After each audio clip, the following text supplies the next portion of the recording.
Greetings, everyone. This is Douglas James Cottrell speaking, and once again, welcome to my video series here on YouTube. I've just come back from conducting a funeral this morning. Part of my spiritual work is, as a reverend, is to do religious services for our members at the Mini Mansion Spiritual Center, and also for my friends and I guess you could say colleagues, as well as people who are interested in having me do a spiritual service for themselves. And this has got me thinking that maybe I should tell you a little bit about what it's like when you pass over. Certainly it's one of the things that most people are least prepared for in their life.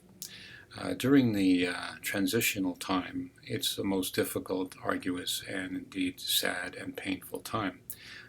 For the family and friends, of course, with the grief and the grieving that goes on, but also for the person, perhaps, that when they pass over, they might be a little angry at God that they're taken too soon in their life, or perhaps they're angry because they had to stay too long and they weren't allowed to leave sooner from their terrible cancer or illness or pain that they were in at the time of their death. Or perhaps not. Perhaps they are just stunned and they're not sure what happened to them. All of a sudden they're floating on the ceiling, or they're standing in the room, the hospital room, perhaps with their relatives standing around crying and grieving, and it doesn't make sense. Here they are standing in the spiritual form. I like to sometimes refer to us when we pass over as ghost people, because we are in a spiritual interdimensional state that sometimes when we show up, people go, "Oh my God, I saw a ghost." And it's really you, or it's grandma, or a deceased relative perhaps that you've lost in your life previous to your demise, of course. But in any event, when we're in the spiritual form, we are still attached to the earth or the world. And we have, for all intents and purposes, a consciousness and a memory, and at that moment in time, an awareness of what we were just before we died. And here we are standing, walking through walls, people walking through us because we're in a spiritual form. We're ghost people at that point in time. This is nothing, contradictory to any of the spiritual beliefs or any of the teachings we receive from Sunday school right through to church. But what is lacking in our churches, especially here in the West, is the understanding of what happens after you die and what you are as a spiritual being. Now, having left your body, you're no longer incarnated in that body. You're now in what I would like to call the post-existence, which leads to your ascension to the heavens above. Some of us might say the dimensions above. Certainly there are more than three heavens, as we would know, and you're going to say, what, three heavens, if you're not familiar? Yes, there's heaven above, which is everything is wonderful and flowery. There's purgatory, that place in the middle. And then there's hell, or that dark place beneath. So at least three heavens exist in the traditional fundamentalist perspective of the dimensions or heavens above. However, there might be more dimensions. There might be levels of consciousness where the higher beings, the higher awareness, the higher who are more spiritual go to these higher levels that are basically loving places. The ones at the bottom, that's the astral plane, that's the earthbound plane. And again, I'm only giving you what I believe is the truth. And who knows the God of mine? Who knows the mind of God? I don't. And I'm certainly not able here as a sentient being in a finite world able to talk authoritatively of the infinite dimensions and the consciousness above that I'm yet unaware of, or the ones that I am aware of. I can certainly relate to you my experiences, but to perhaps just let's say that there are more than one consciousness or one level of understanding in the heavens above, and that perhaps my theory about higher levels of love being higher levels of consciousness, and the more supreme ascended beings go to the highest levels. In other words, they get closer to God. And that on each of these levels, perhaps there's an angel who's a guardian angel watching over us, helping us and assisting us through this Jacob's ladder of dimensions until we get to that highest dimension where we become like an avatar, a godlike being in a physical body, but awareness at the same level to Christ consciousness, if you will, a completeness of understanding. And I'm not sure how long that takes, and I'm not proposing that one can do it in one life or can take one experience and achieve great accomplishments like that. I believe it takes a lot of experiences and time to do that. But that's the goal we're seeking, to go to the highest level of consciousness, or where we will feel the most profound love, that unconditional love that we associated with God Almighty and indeed the Christos, the universal mind, that level of creation that we call, as I prefer to call, God Almighty. However, after you make that transition, you're outside your body. The pain is gone. You're feeling some wonderful sensations around you, yet you might be feeling lost. And of course, with your grieving relatives nearby, you might want to re-enter your body and attempt to wake up and comfort them. If you're a parent and you have children crying, of course you want to come back and comfort them. But now you have made that step, that jump into the spiritual world. You're no longer sealed up in your body. Your soul, which is this consciousness that you still have a personality attached to, at least for some time after your death, is aware, and you're now in this post-existence, which is going to take you back to the place we all came from. If you believe you have a soul, and you believe that soul has come into this body, then what I'm saying makes sense. If you don't believe you have a soul, well then, never mind, it's okay. Just humor me in listening what I have to say. But if you have entered into this life, and you've lived your life fully, you've come to satisfy your spiritual purpose, then just like an old pair of shoes, you discard the shoes and you go to the post-existence, which is also, if you think about this, the pre-existence, the place we came from. Have you thought of that? We were in a spiritual place, a dimension, a heaven, where as a soul we decided to come into this body. No one forced you. You chose this body. You chose this time, this circumstance, these parents, these siblings, these occurrences or environment in which you found yourself as you've gone through your life. You were open to predisposition as to how and what you were going to do, accomplish, or test yourself or teach yourself while you're in the pre-existence. And then, there are some guarantees. We all have a pattern. Each of us has a single pattern, which is associated with the 12 primary patterns. And as we've entered into this particular pattern, and whether we've chosen to be male or female, or whether we've had a mixed gender in some other circumstances, or whether we've been confused as to our sexuality or our gender between a male body but a female tendency, or a female body and a male tendency, or whatever. Somewhere out there in the pre-existence, we decided to come into this particular form or to engage in this particular life.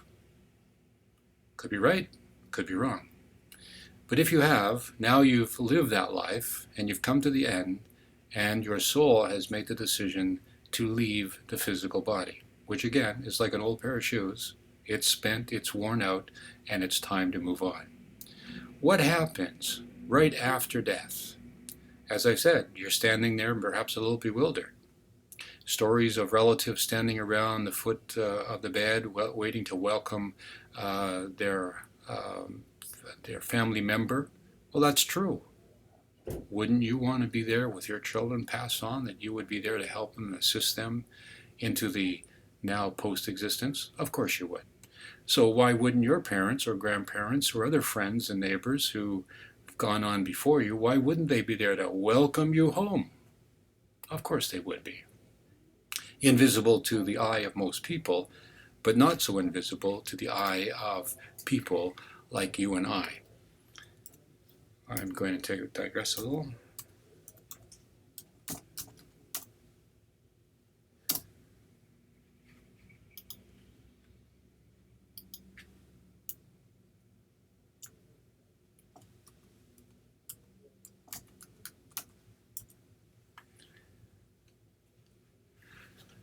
Okay, that was an intermission there.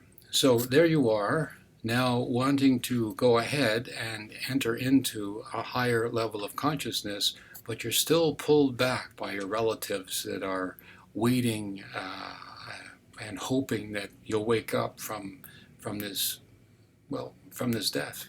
Well, no, you won't. After the funeral, and after there have been some visitations to all your relatives, wherever you might find them, you would show up in their dreams, you would show up in their visions, you would make a visitation to them where they might see your shape.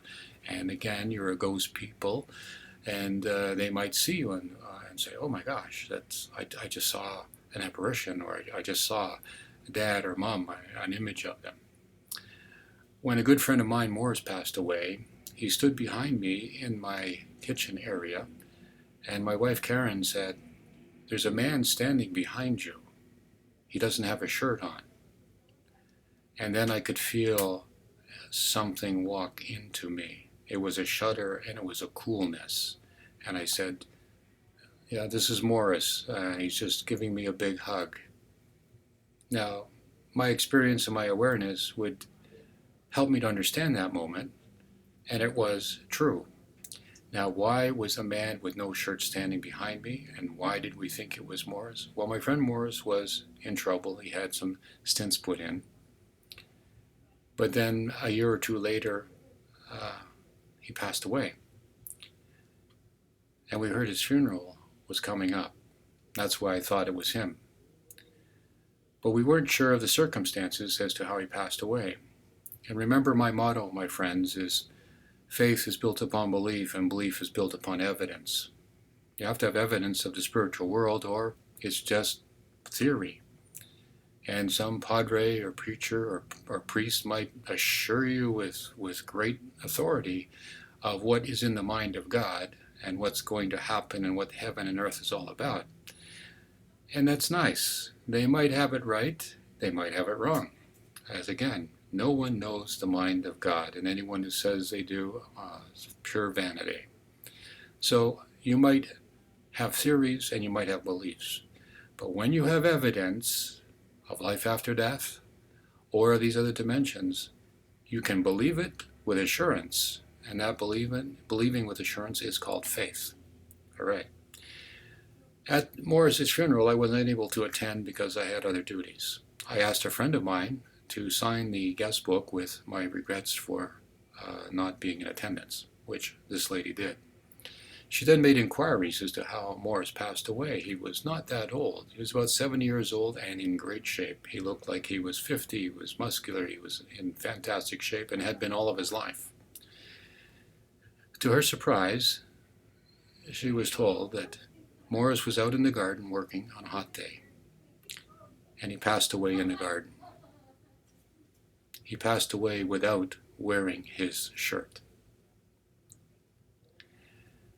There is our evidence, twice removed through my friend and through the people who told her of the story, and through my wife's vision that Morris was standing, or a man was standing behind me without wearing a shirt, and it was Morris. When we try to get messages back to our loved ones, we do something that's not in their level of consciousness or their understanding or in their mind. And then when it comes true, we're amazed. Well, we shouldn't be amazed if we're on a spiritual path like you and I, and that we believe that the soul takes on a physical body and comes into the world for a lesson or experiences in the world, and that when it passes, it still continues to exist. That is to say, when the body passes, the consciousness continues. It's evidence of life after death, or life in the post-existence, or in the return to the pre-existence or to the heavens above. Think about that. Does that not make sense? And then, if we live in the pre-existence forever, because the soul is not destructible, the body is temporal. It comes, it goes, ashes to ashes and dust to dust. We come from nothing, we come into the world by ourselves with nothing, but naked, you might say? Absolutely. And we leave the same way, with nothing. And we return to where we came from. However, during this interim time between the passing and the time you make your ascension to that highest dimension of where you are allowed to go or privileged to go, or more exactly have earned the right to go, you're a ghost people. You're an interdimensional being. You're between here and there, 1 foot on the earth and 1 foot in heaven. And so as you go through this time, you let go. The feelings and the personality of this life just lived starts to to disintegrate, or erode is the word I was looking for, and you become more of the pure spirit that you were before. Again, the only qualification as to earning their right in the higher dimensions is that you're a good person now. You're a spiritual person now. You're someone who is obeying the golden rule and applying it in your life daily. You know, good people get angry. That's okay. It's part of the emotional makeup who we are. But bad people cause harm because they enjoy it. That's evil. It's the absence of love is evil. If you're loving somebody, you can be angry with them. You can be upset with them. And heaven knows when sometimes people die, they're angry at their own death, at God taking them too early, or perhaps they're angry at people that caused their death, or perhaps the surgeons and the nurses who were attending them, they were upset at them. Or perhaps they're upset at their family for not coming to visit them and to pay their last respects, or at least to love them and honor them and to know them or to talk about them. At the service today, a young lady said, and she was in her late 30s, early 40s, she said she got to know her dad during his stay in the hospital for several months. She had conversations with him, and she learned a great deal about her dad and herself. We don't need to wait until mom and dad are in the hospital. Go and find out about who your mom and dad is. Pretend you're on an assignment and someone has offered you the opportunity to write about your parent and giving their life story.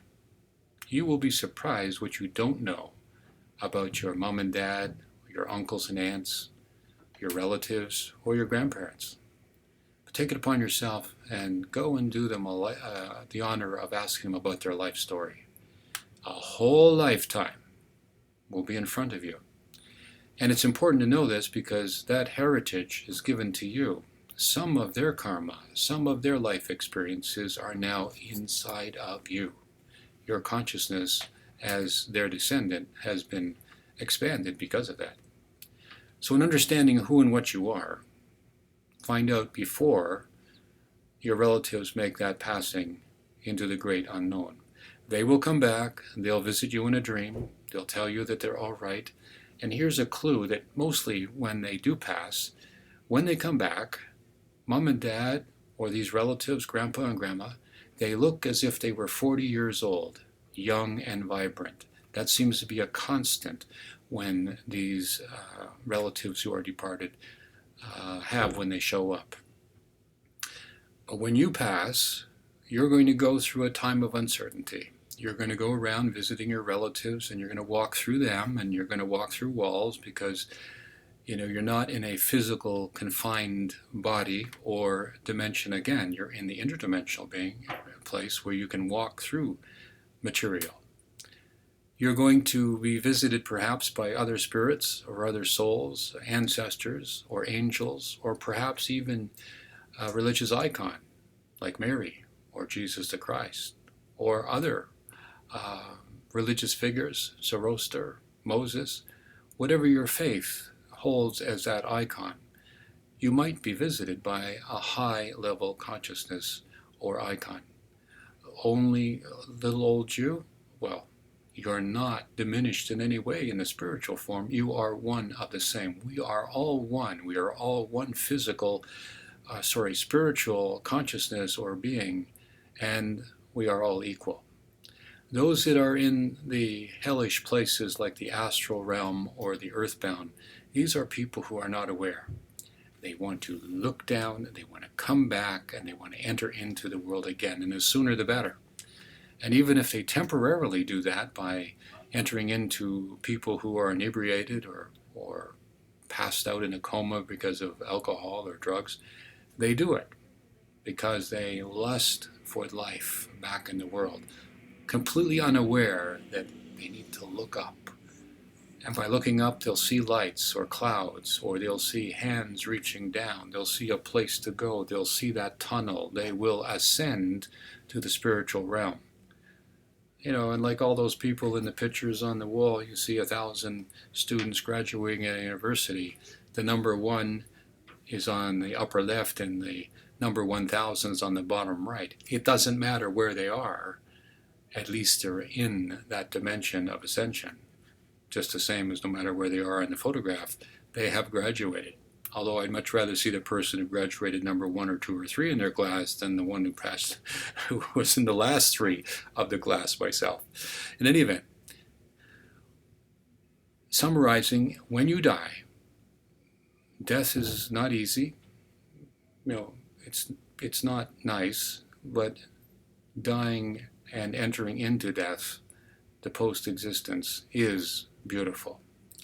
It shouldn't be seen as the grief. I can't even say it myself. It should not be seen as the grim reaper. It should be seen more as the angelic cherubims welcome you into the heavens above with love and affection. And look up, look to the sky, look to the light, look to the dimensions above, and you will go through levels of consciousness. Now, upon your physical death, you might end up going through a tunnel or feeling a rushing sensation, or you might feel pain or pressure on your forehead, and the soul might come out of the heart. It's up to you. I'm not going to say this is how it happens for sure, but I do know that on the other side, for sure, from my experiences, you will be greeted and you will leave the body behind. You will find yourself being able to move at the speed of thought.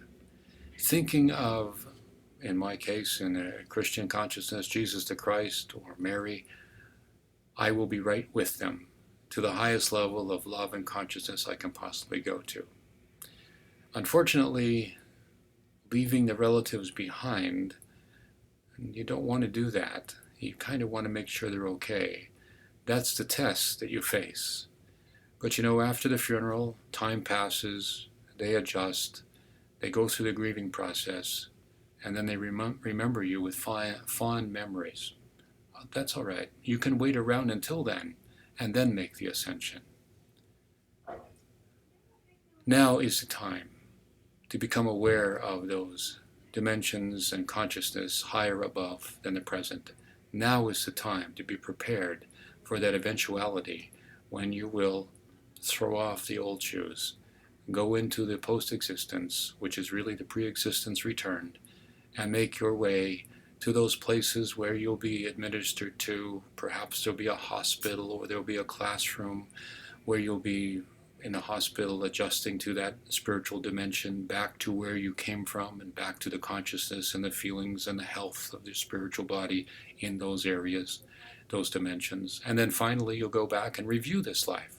Where did I win? Where did I lose? Where did I go wrong? Where did I go right?